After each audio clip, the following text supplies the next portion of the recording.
Bonjour tout le monde. Alors aujourd'hui j'ai décidé de vous faire une vidéo sur la taqiyya. La taqiyya qui est la dissimulation. Cette technique islamique utilisée par beaucoup de musulmans. Pas par tous, mais par beaucoup en tout cas, notamment dans le monde occidental, comme en France. Voilà, une dissimulation qui consiste pour des musulmans à mentir aux mécréants, à cacher ce qu'ils pensent vraiment lorsqu'ils parlent aux mécréants, afin de se protéger d'eux, ou de protéger l'image de l'islam ou l'islam de toute nuisance à son encontre, à court, à moyen ou à long terme. Voilà. Alors ce concept, en fait, il est un concept coranique. Beaucoup de théologiens musulmans y voient un fondement coranique en tout cas. Voilà, un concept qui a un fondement autorisé par Dieu directement dans certaines conditions précises, puisque, je le rappelle, 100% du Coran a pour auteur Dieu lui-même selon les musulmans. Voilà, je prends pour exemple un passage du Coran qui fonde ce principe selon beaucoup de théologiens, la sourate 3, une sourate post-Hégire, au verset 28. Donc le Dieu Allah, il dit dans ce verset que les croyants ne prennent pas pour alliés des infidèles au lieu des croyants. Quiconque le fait contredit la religion d'Allah, à moins que vous ne cherchiez à vous protéger d'eux. Voilà. Donc vous voyez, l'islam du Coran voulu par le Dieu du musulman, en fait il est sectariste. Vous les musulmans, vous ne pouvez pas avoir autre chose que des musulmans pour allier. Voilà, il ne faut pas vous allier avec des non-musulmans, c'est votre Dieu qui le dit. C'est contredire la religion d'Allah d'ailleurs, comme le dit Allah lui-même. À moins que vous ne cherchiez à vous protéger d'eux. Voilà. Vous voyez, donc ce genre de verset en fait inspire plein d'islamistes connus, qu'ils soient du monde arabo-musulman ou d'Occident, voilà, qui passent, même certains passent dans nos radios et télévisions françaises, hein, c'est des islamistes déguisés en progressistes, voilà, pour nous expliquer qu'il faut faire du vivre ensemble, qu'il faut faire l'alliance entre les différentes communautés françaises, entre les musulmans et puis les autres, mais voilà, mais de toute façon, ont-ils vraiment le choix de dire autre chose, puisqu'ils sont dans une France où, pour le moment, les musulmans sont minoritaires et ne sont pas en position de domination, position de force. S'ils disaient autre chose, ils risqueraient gros face à la justice. Beaucoup d'ailleurs n'ont pas la nationalité française et ils rentreraient sans doute dans leur pays si ça devait prendre des proportions alarmantes, certains propos qui seraient jugés très très dangereux. Voilà. Et en plus, donc, la télévision, de toute façon, c'est un filtre, c'est comme les grandes radios mainstream ou les journaux mainstream, de toute façon, voilà, ça n'autorise que la définition bienveillante et pacifique de l'islam à s'exprimer et jamais la définition coranique par exemple. Donc voilà, ils disent peut-être ça en attendant patiemment que les musulmans deviennent majoritaires en France et que la démocratie, voilà, elle porte l'islam au pouvoir, ce que beaucoup d'entre eux, je le pense, voilà, espèrent au fond d'eux en tout cas. D'ailleurs, ça me rappelle que cette méthode de dissimulation est en total accord avec cet autre verset coranique dans lequel Allah dit de se détourner de ses propres pères et frères. Voilà, si jamais, alors c'est quoi? C'est sourate 9, verset 23.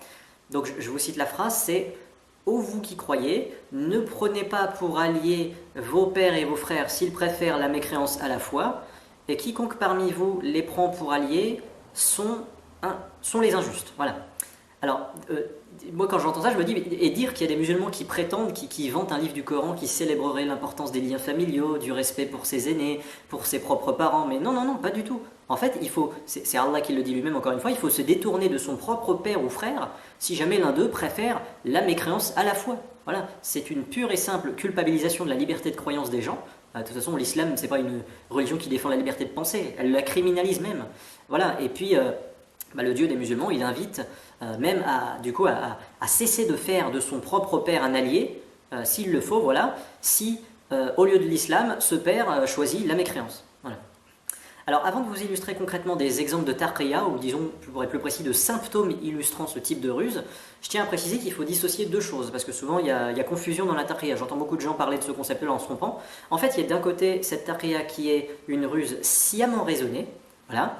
Lorsqu'un musulman dit une chose et lui-même a parfaitement conscience du fait que c'est faux ce qu'il dit, voilà, en fait il dit une chose en disant que c'est une vérité et il sait pertinemment que la réalité en est tout autre. Voilà. Donc là c'est un mensonge. Il faut dissocier cette taqiyya active, voilà, ce mensonge, cette tromperie, de la bêtise, de la stupidité, voilà, des réponses de gens qui voilà, sont dues à c'est pas des techniques de dissimulation, mais c'est des lacunes cognitives ou c'est de l'ignorance. La personne dit des conneries ou elle croit en des conneries qui, d'un point de vue conceptuel, d'un point de vue de la rationalité, est complètement idiot. Voilà. Donc il y a certains musulmans, si vous voulez, qui répondent à des questions avec un énorme hors-sujet. Ce peut être une technique de taqiyya, oui, mais la plupart du temps, cette réponse inepte, inopportune, sans rapport avec le sujet, ça peut aussi venir du fait voilà, qu'il pourrait être irrationnel et abruti par leur endoctrinement. Ça arrive souvent. Un petit exemple, un grand classique argumentaire qu'on me sort à chaque fois, et du coup j'ai plaisir maintenant d'en parler maintenant, le verset 34 de la sourate 4 du Coran. C'est une loi décrétée par le Dieu des musulmans qui n'a ni limite géographique ni limite temporelle. Elle précise clairement que les épouses vertueuses sont obéissantes à leur mari, que Dieu veut que les maris aient autorité sur leurs épouses dans un couple, et surtout que les musulmans doivent frapper les épouses si jamais ils craignent que celles-ci leur désobéissent. Quand je parle de ce verset à plein de musulmans qui assument le Coran et ne sont pas hypocrites, il n'y a pas de souci. Ils assument, ils me disent que oui, ils acceptent parfaitement cette loi, et ça leur semble normal, parce que les femmes seraient inférieures aux hommes naturellement. Mais en général, ces musulmans ne sont pas des musulmans occidentalisés. C'est des musulmans, des musulmans qui viennent de pays musulmans, qui viennent de pays chariacrates. Pour eux, ça leur va.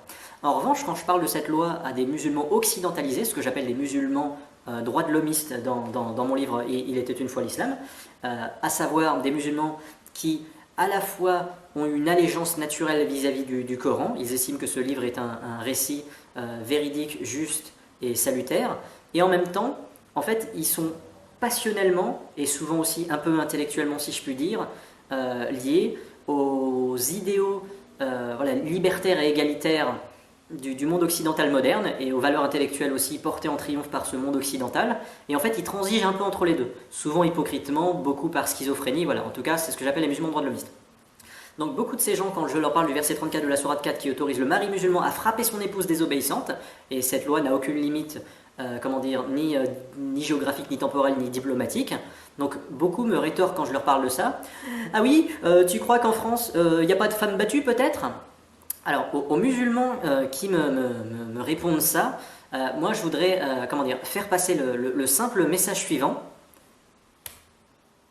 N'importe quoi. Vous racontez n'importe quoi. C'est complètement stupide. C'est l'argument l'un des plus stupides que j'ai jamais entendu, en tout cas de la bouche de musulmans. C'est complètement stupide de comparer une loi avec des comportements humains. Comparer une loi avec une loi, ou un comportement individuel avec un comportement individuel. En 2016 en France, on n'est pas dans le film Minority Report avec Tom Cruise. La loi française, elle ne prétend pas disposer d'outils permettant d'empêcher le criminel d'agir juste quelques instants avant qu'il ne commette son acte illégal consistant à frapper une épouse désobéissante. Voilà. Un homme qui frappe une épouse au motif de la désobéissance de cette dernière, aujourd'hui en France et depuis longtemps, c'est un crime.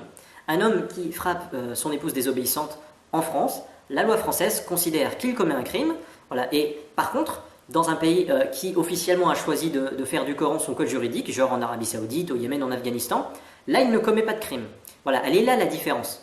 Moi je compare la loi française avec la loi coranique. La loi française prétend punir un comportement, mais elle n'a jamais prétendu pouvoir l'en empêcher. La loi c'est impalpable, c'est pas un acteur concret technique qui peut empêcher des hommes de battre leurs épouses. Ce qui se passe dans les foyers français, la loi française, qui est un concept, elle ne peut pas empêcher le coup du mari qui a décidé de frapper sa femme, il est tout seul dans la pièce et la femme est faible, elle est prostrée dans un coin de la pièce. Alors pourquoi opposer la loi coranique du verset 34 de la sourate 4 du Coran avec le comportement d'un Français qui dévie de la loi française? Donc c'est complètement idiot. L'idée c'est qu'est-ce qui se passe quand une femme est désobéissante à son mari dans un pays où c'est le Coran qui fait le droit, et la même situation dans un pays comme la France. Et bien d'un côté c'est pas un crime, et de l'autre c'est un crime. Là voilà la vraie différence, et là voilà la comparaison la plus sensée. D'ailleurs, toujours je me permets un peu de reparler de mon livre parce qu'il m'a inspiré beaucoup dans cette vidéo. En fait, vous lirez les chapitres 3 et 4 de mon livre, consacrés en fait à apprendre à mes lecteurs, si vous voulez, à identifier les faux arguments mensongers utilisés par des musulmans droits de l'homiste qui souhaitent détourner l'attention des sujets qui fâchent quand on leur met sous le nez les pires lois coraniques. Cet exemple que je vous ai cité, sur le verset 34 de la sourate 4, en fait, il fait partie d'une longue liste que je détaille d'ailleurs dans la première partie du chapitre 4 de mon livre, au cas où vous en viendriez à lire mon livre un jour si ce n'est pas déjà fait. Cet exemple que je vous cite, en fait, il me permet d'ailleurs paradoxalement donc d'illustrer la plus grande technique utilisée par les adeptes de la taqiyya, un grand classique selon moi, c'est le relativisme juridique. En gros, l'idée, ça consiste à raconter aux mécréants qui pointent du doigt une loi horrible dans le Coran, donc soit le fait qu'il existe aussi pire ailleurs, c'est-à-dire que cette même loi existerait dans un autre cadre juridique, dans une autre juridiction, ou bien que cette loi coranique horrible apporte une amélioration par rapport à un cadre juridique qui lui est antérieur et souvent qui vient du même contexte géographique, en général la péninsule arabique. Un exemple, le verset 11 de la sourate 4, la sourate An-Nisa, voilà. Allah dit dans ce verset 11 que lors d'un héritage, un fils a droit à la part de deux filles. Voilà. Au fils, une part équivalente à celle de deux filles. C'est ses propos. Là, les musulmans droits de l'homiste à qui vous dites ça, ils vous répondent qu'en Arabie, avant la venue du Coran, les filles n'avaient droit à rien question héritage. Et là, ils prétendent, vous voyez, il y a une amélioration par rapport à la situation d'avant. Mais moi, j'ai envie de leur dire, et alors, le Coran, il se prétend être un message universel et égalitaire, selon vous. Alors, il aurait dû dire, un fils doit avoir la part d'une fille. Ou tout simplement, dans un souci libertaire, un homme lègue ce qu'il veut à qui il veut, dans les proportions qu'il veut. Voilà. Ce Coran, il est misogyne et inéquitable, et il favorise l'homme à la femme. C'est évident, c'est indéniable. Et ce Coran, il contredit clairement les lois françaises. Voilà, ce genre de loi ne pourrait pas exister dans la France d'aujourd'hui, de dire un homme a droit à la part de deux femmes, quoi. Vous imaginez pas aujourd'hui une loi française par exemple qui imposerait, donc ce serait ce serait anti-libertaire d'abord parce que chacun peut léguer qui il veut dans les proportions qu'il veut, mais voilà, dire à un homme, si tu as des enfants, sache que la part d'un fils c'est la part de deux filles. Voilà, le Coran lui prétend d'ailleurs aussi que par exemple il n'est ni blâmable ni transgressif pour les hommes de coucher avec leurs épouses ou les esclaves qu'ils possèdent, selon Dieu lui-même. Voilà, sourate 70, verset 30, vous vérifierez. Moi, j'ai mon Coran à côté de moi, hein, j'ai déjà vérifié je ne sais combien de fois. Voilà, il est pro-esclavagiste, le Dieu des musulmans, et là, donc, il est dans un jugement de valeur, parce qu'il dit, il dit que ce n'est pas blâmable, ce comportement de coucher avec les esclaves qu'on possède. Donc, ça veut dire qu'à un moment donné de sa vie, entre guillemets, voilà, supposition, votre Dieu Allah, que vous pensez être le Dieu de tout le monde, mais bon, voilà, moi j'y crois pas, il a estimé que ce n'était ni blâmable ni transgressif, voilà, de coucher avec ses épouses ou les esclaves que les musulmans possèdent. Moi je dis aux musulmans occidentalisés, il faudrait savoir. Moi je croyais que Allah n'avait jamais trouvé l'esclavage tolérable. Et je démontre bien, par exemple dans les chapitres 2 et 3 de mon livre, que jamais l'esclavage n'a été unilatéralement aboli par Allah, ou le prophète Mohammed dans sa sunna sahih, ou alors tout simplement voilà, que l'un des deux précise que l'esclave peut s'enfuir quand il le veut, qu'il n'y a pas besoin d'attendre d'être affranchi par son supposé maître qui aurait un droit sur lui, quoi. Je vais même vous dire mieux, au XXe siècle, ce sont les Occidentaux qui ont obligé les Saoudiens à, officiellement en tout cas, abandonner l'esclavage. Ça fait honte en fait à plein de musulmans ce fait historique, et moi j'adore le citer. Je trouve ça bizarre. Pourquoi votre Dieu voulait que la terre de la Mecque quand même soit pro-esclavagiste jusqu'à ce qu'elle ait des pressions coloniales par son tuteur anglo-saxon qui lui a mis, qui l'avait dans une sorte de demi-protectorat si je puis dire. On devrait juger un arbre à ses fruits. Quand les Occidentaux européens ils sont arrivés dans les terres islamiques qu'ils allaient coloniser, je ne défends pas la colonisation, qu'ont-ils trouvé là depuis des siècles où les gens donnaient le potentiel à exprimer du Coran depuis des siècles? Ils ont trouvé des femmes non scolarisées, analphabètes, une absence de démocratie et de l'esclavage, c'est-à-dire tout le contraire des idéaux actuels d'un pays comme la France. Moi je vous dis, je sais pas moi, je croyais que le Coran originel, compris dans le monde arabo-musulman par des arabo-musulmans, était censé produire l'inverse. Ceux qui vous parlent d'un âge d'or de l'islam, ce sont des menteurs. Depuis l'instant où le prophète Mohammed a propagé l'islam, l'islam a toujours été ce qu'il a été. Ils sont obligés donc de faire de la taqiyya et ils ne croient pas en les mensonges qu'ils racontent ou qu'ils se racontent à eux-mêmes. Au fond d'eux, ils sont beaucoup d'ailleurs de musulmans qui pratiquent la taqiyya sont fiers du sous-Moyen-Âge cro-magnonesque que semble inspirer l'homéostasie intellectuelle du Coran qui est anti-évolutif. Et quand un musulman relativise en me disant par exemple « Ah oui, tu crois que la Bible c'est mieux ?» moi je lui rétorque que d'abord la Bible, si on veut la critiquer aujourd'hui, c'est un loisir intellectuel.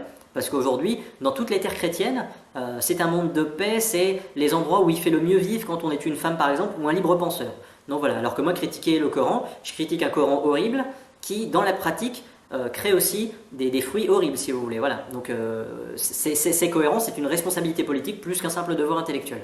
Deuxièmement, 99,99% des catholiques se focalisent dans un autre paradigme littéraire et principalement sur le Nouveau Testament, récit ayant pour auteur uniquement des hommes. Voilà, c'est pas Dieu qui parle, rien à voir avec le Coran, censé avoir de la première à la dernière phrase Dieu lui-même pour auteur. Voilà.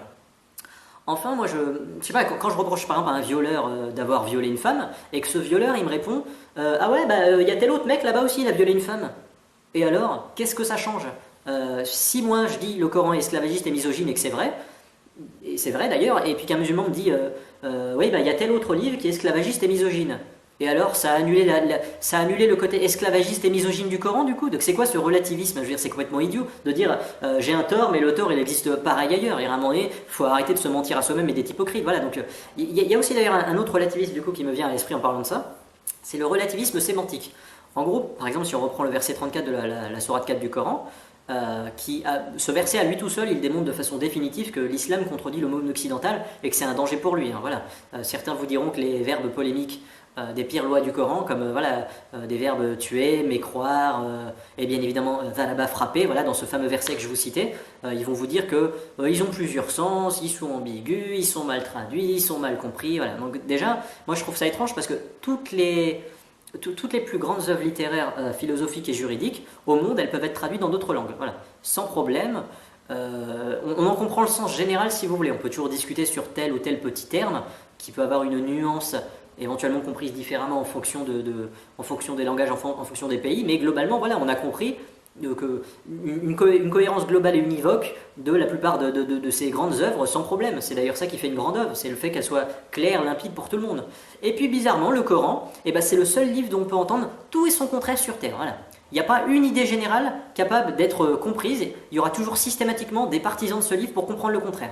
On a des gens qui nous disent le Coran est un livre de paix, d'autres qui nous disent le Coran est un livre de guerre. On a des gens qui nous disent ce livre défend l'égalité homme-femme, d'autres qui nous disent c'est un livre ultra misogyne, des gens qui nous disent c'est un livre qui est un livre de tolérance interreligieuse, d'autres qui nous disent c'est un livre sectariste qui criminalise la foi non islamique. Voilà. Je veux dire, aucune œuvre littéraire au monde n'inspire à ce point tout et son contraire. À un moment donné, c'est suspect. Donc deux raisons peuvent justifier cette étrangeté. Soit c'est parce que le Coran est une œuvre qui se contredit, et dans ce cas-là, ça jette l'opprobre sur son auteur, et moi je ne le pense pas, en tout cas c'est ce que j'essaie de démontrer dans mon livre. Le Coran est bien univoque dans son côté esclavagiste, misogyne et liberticide qui criminalise la liberté de foi, la liberté de croyance. Soit il y a un des deux camps qui se trompe ou qui ment. Voilà. Alors, si vous voulez, en fait, le Coran, c'est, comme je vous l'ai dit, une œuvre esclavagiste, misogyne et liberticide. Et en fait, il y a beaucoup de musulmans qui adorent avancer un argument qui est le Coran est un livre complexe, extrêmement complexe à comprendre. Pour la plupart la plupart des hommes, seule une petite élite triée sur le volet est capable de le comprendre. Voilà, ça c'est beaucoup de musulmans droits de l'homisme qui prétendent ça. Ce serait pour eux d'ailleurs un gage de la divinité de ce recueil.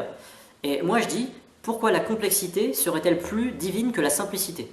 C'est vrai, c'est un message universel, ça se doit d'être compris par le plus grand nombre. Voilà, du plus grand scientifique et chercheur qui sait comment fonctionne une centrale nucléaire de A à Z, comme par l'agriculteur modeste, qui ne lit jamais de bouquins, qui a peu de culture générale, qui a dû travailler à la ferme avec son père dès l'âge de 12-13 ans. Voilà. C'est quoi l'intérêt d'Allah d'envoyer un message universel ultra complexe que seule une communauté de savants représentant 1% de la population mondiale pourrait comprendre, et d'ailleurs même ces petits savants, ce petit nombre de savants en proportion par rapport au reste, eux-mêmes ne sont pas d'accord et se déchirent sur tous les sujets de toute façon. Voilà.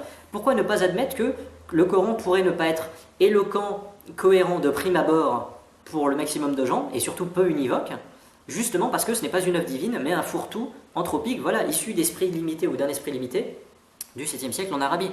Je veux dire, quand on prend des grands auteurs dans le monde connus mondialement, Confucius, il est publié à l'international, traduit à l'international, tout le monde a compris le sens général de sa pensée dans chacun de ses livres, voilà, dans les plus grands livres connus, dans les plus grandes langues vivantes du monde.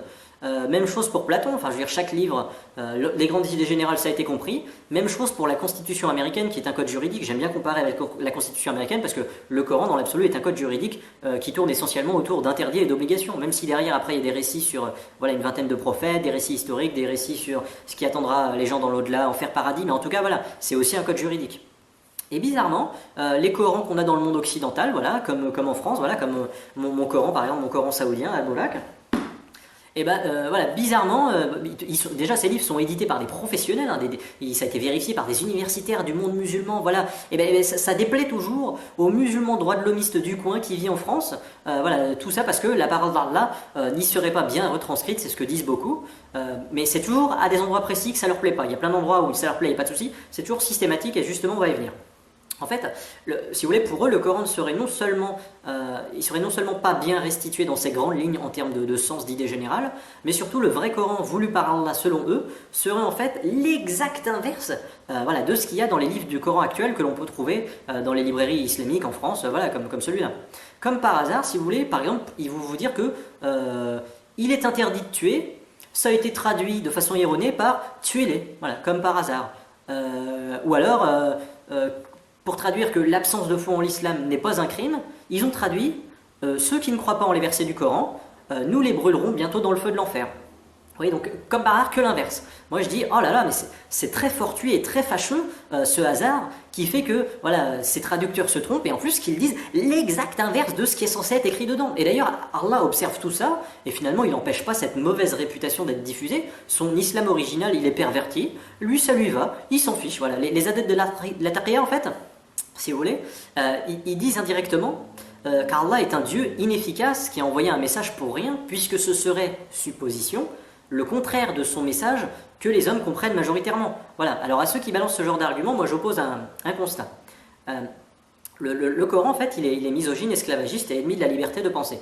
Moi, je le démontre dans mon livre et voilà, je demande à ce que l'on me contredise sur un de ces 3 points. Voilà, et pas qu'on s'amuse à critiquer le code barre de mon bouquin ou, voilà, ou la première page de l'introduction. Mais vraiment, voilà, le cœur, pour moi, c'est ça que je reproche à l'islam. L'islam originel, ce sont ces trois aspects qui, pour moi, sont contraires voilà, aux idéaux de ma civilisation dans laquelle je vis et je ne veux pas qu'elle soit islamisée pour cette raison.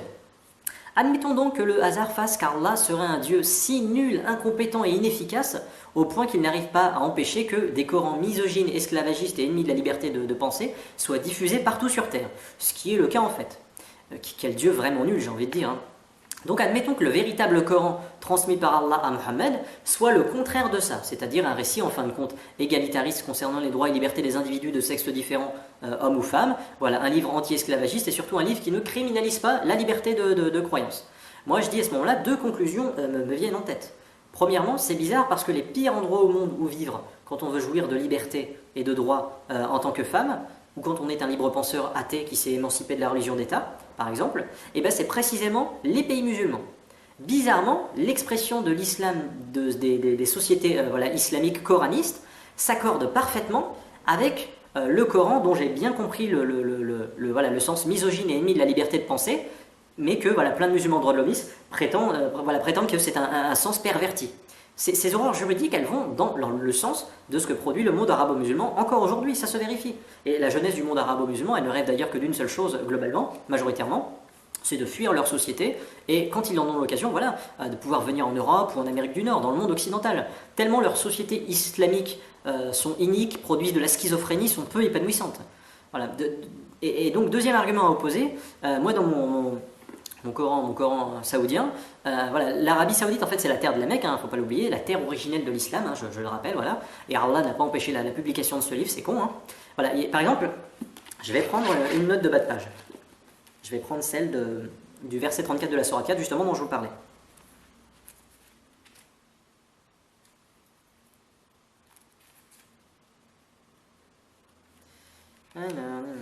Ok. Donc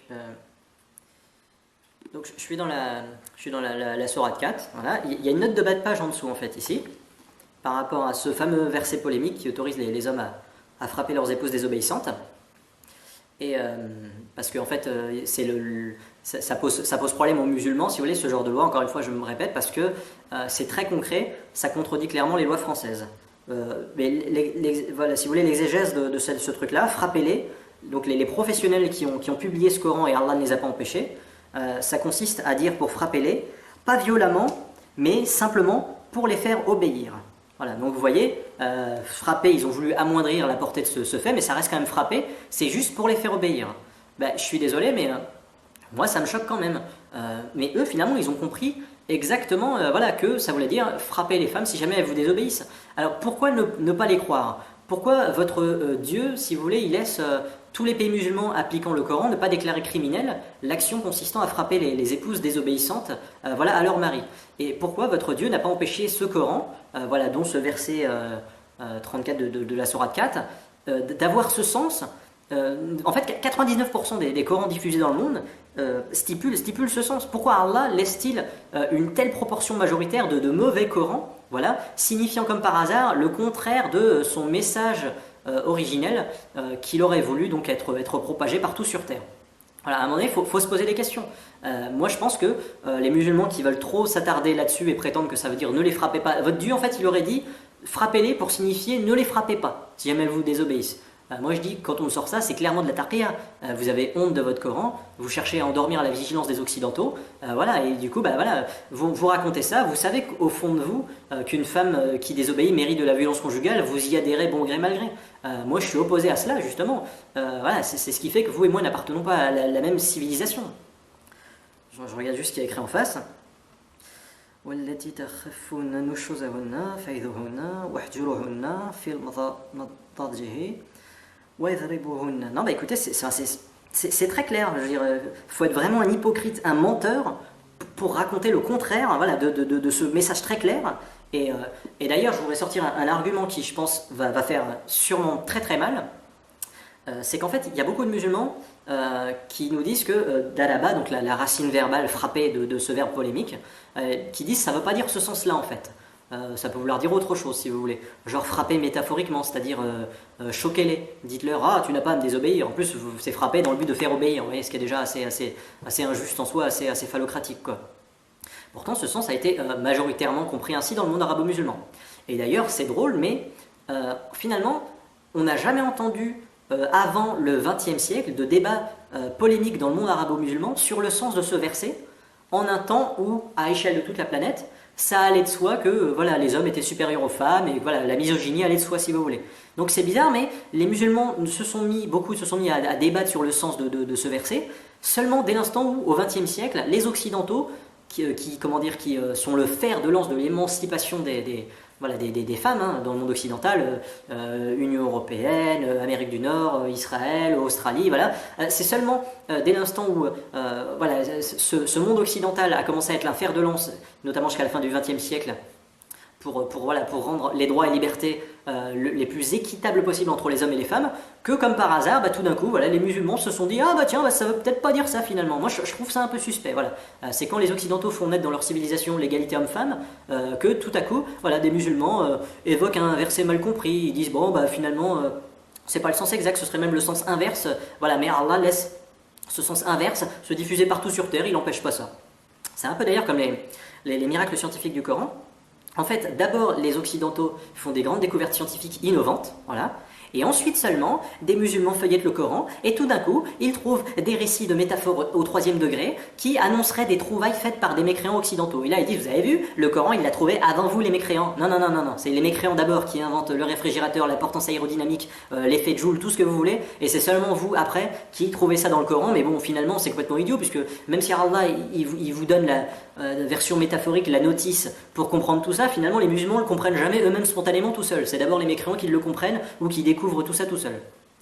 Comme je le dis souvent en plaisantant, un miracle scientifique trouvé par un musulman en fait, avant qu'un occidental mécréant ne le trouve, c'est de la science-fiction. Voilà, ça n'existe pas. Vous pouvez vérifier. Voilà, donc en tout cas, l'idée c'est que plein de musulmans fourbes qui voudraient abuser de l'ignorance de leur interlocuteur, ils ont bien compris qu'ils ne peuvent pas prouver les bienfaits de l'islam en se basant sur son efficacité dans sa mise en pratique, puisque l'islam produit le pire dès qu'il dicte l'ordre politique et juridique pour une société, ça se vérifie. La convergence entre cette réalité du pire et le contenu du Coran, elle est limpide. Donc, décoraniser le Coran, si je puis dire, c'est un grand classique de la taqiyya, qu'emploient beaucoup de musulmans, mais ils ne le croient pas au fond d'eux, bien évidemment. Voilà. Dire que ce que dit le Coran, si vous voulez, il faut comprendre un autre sens. D'ailleurs, même souvent le sens contraire. Ils ont peur de rien, ils te balancent ça comme ça. Autre classique de la taqiyya, le contexte et la métaphore. Je cite les deux parce que c'est souvent assez lié dans l'architecture de cause à effet, ça revient assez souvent. En gros, le Coran serait truffé de métaphores à ne pas prendre au sens littéral ou de lois révolues qui ne seraient plus à appliquer aujourd'hui. Mais bizarrement, c'est toujours quand une loi coranique contredit nos lois occidentales à nous aujourd'hui que c'est une métaphore ou alors une loi révolue. Moi je dis c'est un peu bizarre quand même. Des musulmans vous diront que les lois coraniques tolérant l'esclavage sont révolues, mais en fait ils vont vous dire par exemple c'était dans un contexte précis par rapport aux esclaves de l'époque. Alors moi je leur dis sachez que si vous allez dans cette logique là, votre Dieu, ça veut dire qu'il a plus d'estime pour les humains du 21e siècle que pour les humains du 7e siècle.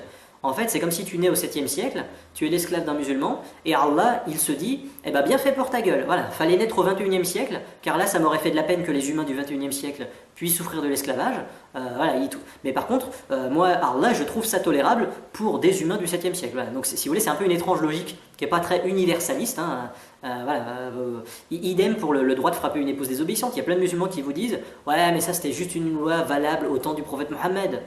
Donc ça veut donc dire que Allah n'a aucune pitié pour les humains de sexe féminin mariés à des musulmans au 7e siècle, mais par contre il s'émeut de la violence conjugale de façon universelle au 21e siècle.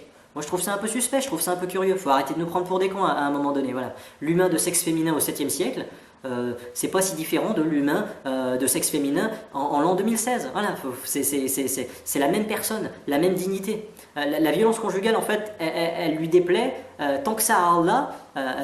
Et puis bizarrement, il estime que ça doit être universel cette interdiction aujourd'hui, mais ça l'était moins dans le passé. Non, parce que sinon il devrait la déclarer illicite dans le Coran dès le début, en tout temps et en tout lieu, dès les premières révélations de Mohammed, surtout s'il s'émeuvait d'ailleurs de cette pratique, qui est quand même un fléau qui touche toutes les sociétés. Et admettons que ce soit une loi limitée dans le temps, comme le disent plein de musulmans. Je suis désolé, c'est pas écrit dans le Coran, parce que le Coran est lacunaire et simpliste techniquement. Il n'y a pas écrit dans cette loi du verset 34 de la sourate 4 autorisant le mari à frapper une épouse désobéissante, il n'y a pas écrit qu'elle est valable jusqu'à la première lune de l'an 800. Il n'y a pas écrit qu'elle est valable jusqu'au premier jour du Ramadan, succédant à la 200e année après la mort de Mohammed, par exemple. Voilà. C'est comme finalement pour le verset 38 de la sourate 5. Le voleur et la voleuse à tous deux couper la main. Donc c'est Allah qui le dit, hein, il a dit le voleur et la voleuse à tous deux couper la main. Et là encore, il n'y a pas de limite ni temporelle, ni géographique, ni diplomatique à cette loi. Donc on peut encore, couper la main des voleurs potentiellement aujourd'hui. Les musulmans ne peuvent pas dire aujourd'hui c'est plus valable cette loi coranique, ils n'ont aucune raison de le dire. C'est écrit clairement, c'est pas exprimé comme une métaphore. Moi j'ai jamais, si vous voulez, entendu de musulmans dire la loi qui interdit de manger du porc, c'est une métaphore. Voilà. Parce qu'en réalité, se priver de manger la viande d'un animal quelconque arbitrairement, ça contredit pas les libertés et les lois égalitaires et libertaires, si vous voulez, du monde occidental moderne. Voilà, ça ne choquera pas les Français mécréants, encore majoritaires en France. Par contre, si un musulman aujourd'hui veut assumer le fait qu'on coupe la main d'un voleur, donc même un voleur de pommes, tu lui coupes la main. Il n'y a pas de limite de montant du vol dans le Coran. Donc tout d'un coup, ça choquerait les Français. Comme un musulman qui assumerait devant des Français mécréants une épouse, on a le droit de la frapper si jamais elle désobéit. Voilà, c'est comme quand Allah dans le Coran il dit les musulmans vont au paradis et les mécréants vont en enfer pour l'éternité. C'est écrit. Voilà, comme par hasard, ça encore c'est éventuellement une métaphore, mais c'est jamais. De toute façon, ça ou le fait de couper la main du voleur ou le fait de battre des épouses désobéissantes, ça déplaît, ça contredit notre morale occidentale. Conclusion, c'est des textes métaphoriques ou des textes révolus. Moi je dis, c'est un peu étrange ce systématisme voulant que tout ce qui vous déplaît à vous les musulmans droits de l'homiste, comme par hasard, c'est une métaphore ou une loi abrogée. Enfin officiellement en tout cas, devant les Français chrétiens, juifs, athées, quand ils vous parlent de ça, par exemple à la machine à café au boulot. Une fois que vous êtes à la mosquée, que les portes sont fermées et que l'imam vous sort ces textes-là en vous disant que ça a bien un sens littéral, là vous fermez votre gueule, là vous bronchez pas par contre. Donc voilà, si vous voulez, c'est ça la taqiyya en gros, pour conclure. Les musulmans en fait ils sont minoritaires et les mécréants sont encore les maîtres en France. Et beaucoup de musulmans, pas tous mais beaucoup selon moi, cachent le sens de l'islam qu'ils connaissent et qu'ils n'assument pas publiquement quand ils connaissent les pires lois. Mais vous en faites pas parce que le jour où l'islam sera majoritaire en France, le jour où la France sera comme tous les pays musulmans du monde et l'islam qui sera alors la culture dominante créera le chaos qu'il crée partout ailleurs parce que les mêmes causes arrivées partout dans le monde musulman, il n'y a pas de raison qu'elles n'arrivent pas ici. Voilà, et ces mêmes causes, en fait, elles vont produire les mêmes effets parce que les moyens coraniques justifient la fin sociale et juridique du monde musulman. En fait, la meilleure des taqiyya, elle est faite aussi par des imams en fait, de France, pas seulement des croyants du quotidien, qui ont un double discours, souvent un pour les médias et un pour les fidèles. Pour la plupart de ces imams, d'ailleurs, je vous donne un petit scoop qui ne relève que de mon constat personnel. La plupart des imams en France, en fait, leurs femmes, elles portent pratiquement toutes un voile intégral qui couvre même presque tout leur visage. De beaucoup d'ailleurs, je n'ai vu que des yeux. Elles ont même des gants, voilà, donc vraiment toute la peau est recouverte, voilà, sauf le visage, et pour beaucoup d'ailleurs il ne reste même que les yeux, c'est quasiment une burqa. Et ça, peu de journalistes vous le diront, à la télé par contre, et c'est vrai que quand on y réfléchit bien, peu de gens voient souvent un imam parler, puis publiquement, il y a son épouse avec en fait. Et même par 35 degrés au soleil, moi j'ai déjà vu l'épouse d'un imam voilà, faire des courses voilà, avec cet imam. On voyait juste les yeux, des gants à 35 degrés, voilà, enfin, totalement couverts. Et moi je me dis, les imams en France, ils sont pas tous pareils. Hein. Je n'ai pas dit qu'il n'y avait pas d'imam avec une femme voilà, qui portait juste un simple voile ou même pas du tout de voile, mais en tout cas moi d'expérience, je sais que pratiquement toutes, elles sont bâchées. Pour beaucoup même c'est quasiment une burqa, on voit le visage au minimum et au maximum c'est vraiment ultra couvert, et même leurs filles. Et moi je dis, les imams en fait ils sont censés former les jeunes musulmans français, je pense notamment aux hommes, voilà, ils sont censés les former pour être les citoyens de demain. Moi j'ai envie de dire, il faut voir comment leurs filles et leurs épouses sont accoutrées, se comportent, sont traitées culturellement. Ça en dit aussi beaucoup un petit peu de la pensée de ces imams. Alors je dis ça, mais après il faut se méfier quand même, hein, parce que comme je vous l'ai dit, hein, dans la presse on ne voit jamais ce genre d'imam.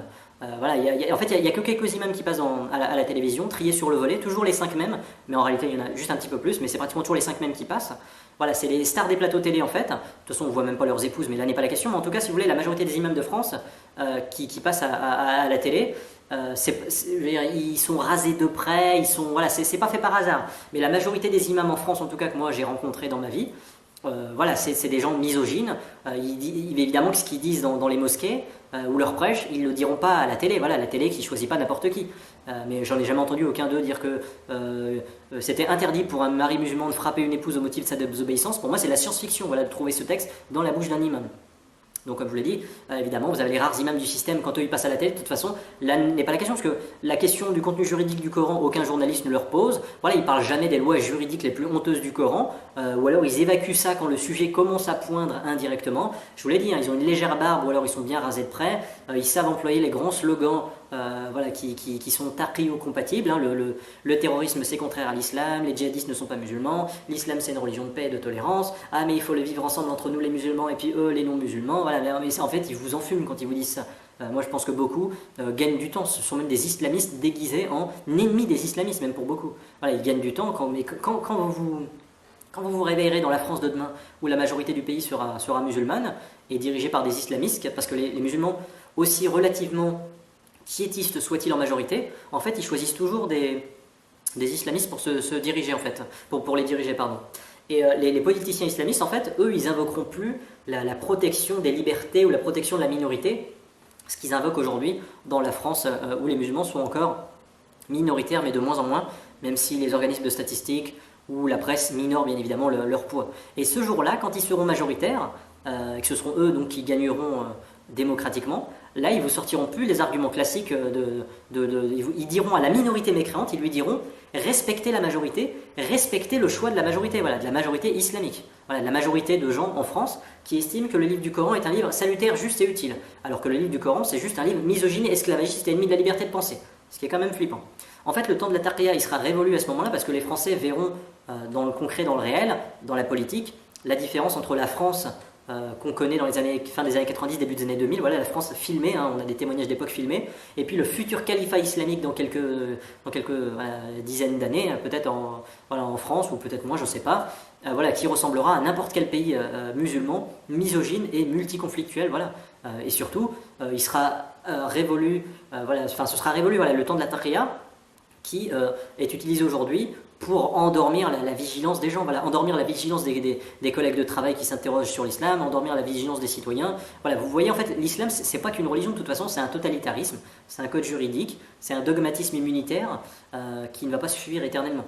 Les Français d'hier, quand ils déménageaient en fait, ils se demandaient dans quel quartier vais-je vivre, dans quelle ville vais-je vivre, où vais-je aller m'installer. Voilà. Et aujourd'hui, au moment de choisir où déménager, maintenant ils se disent quel quartier, quel endroit, quelle ville dois-je éviter, quel quartier, quel endroit, quelle ville dois-je fuir. Vous voyez, là on n'est plus du tout dans le là, enfin pourquoi le nier de toute façon, dans tous les endroits de France où les Français ne se sentent plus en France, les Français non musulmans ne se sentent plus en France, c'est surtout la culture islamique qui est incommode et qui donne envie de fuir majoritairement. Voilà, il faut pas se leurrer. C'est pas le quartier chinois, protestant ou athée. Voilà, on peut vivre dans le quartier chinois par exemple sans problème. C'est une culture exotique, voilà, mais elle est occidentalo-compatible aujourd'hui au XXIe siècle. Il y a des repères, des convergences culturelles. L'espace public n'y est pas oppressant, il y est moins qu'ailleurs en tout cas. Ils produisent zéro racaille parmi leurs enfants. Voilà.